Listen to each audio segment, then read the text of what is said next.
We were experiencing perhaps a new moment in Nashville where the ethnic diversity was increasing faster than our awareness. We felt we needed to bring health care to South Nashville, but we didn't know how. 1 out of every 7 residents of Nashville was born outside the United States of America. We didn't have money for buildings.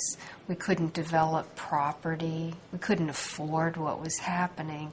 But we had the health care, and we had the language, and we had the motivation, because our mission is to serve underserved and uninsured and those who are disenfranchised and left out. So we wanted to serve people, but we didn't have the means to do it in terms of the building. The idea of open doors, the idea of bringing 100 people together representing business and government and the nonprofit sector and healthcare and education, just for a conversation about this dynamic seemed to be appropriate. And we were thrilled to have an extraordinarily positive response, a day of very enthusiastic conversation. Those working groups were made up of leaders. They were made up of people in the community that had a passion for that topic, but we really wanted to bring in people who could make change. So when we met Tom, it was like a breath of fresh air. One of the opportunities as a hospital, knowing that you are an access point, knowing that people are going to be drawn to you, are going to come to you, is there an opportunity to work or partner with other organizations to provide access? And you have people who really have a passion.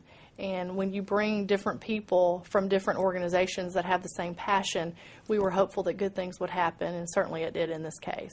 He was really motivated to do something for the community and to do something more than hand out a piece of paper after the emergency room visit and tell people, here's now a clinic you can go to for follow-up care.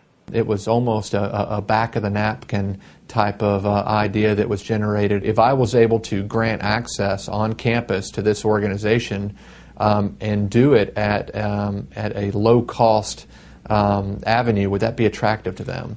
And the answer was yes. Developing a clinic with a hospital on a hospital campus was a completely new model for us. How exciting.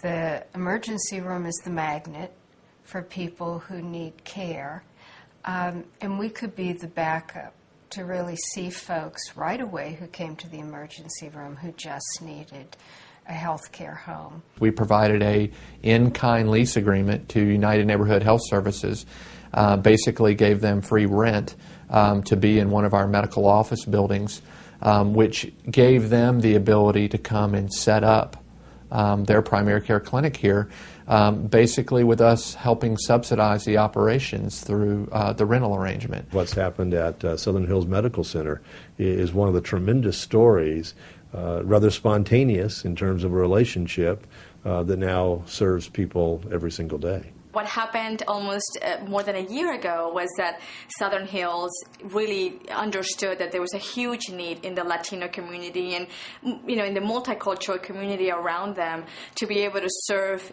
that population in their culture and in their language. And also with the barrier that having insurance or not having access to insurance was a huge need. So it really is a partnership of the patient, the hospital, and the primary care center. And every community should have those kinds of partnerships.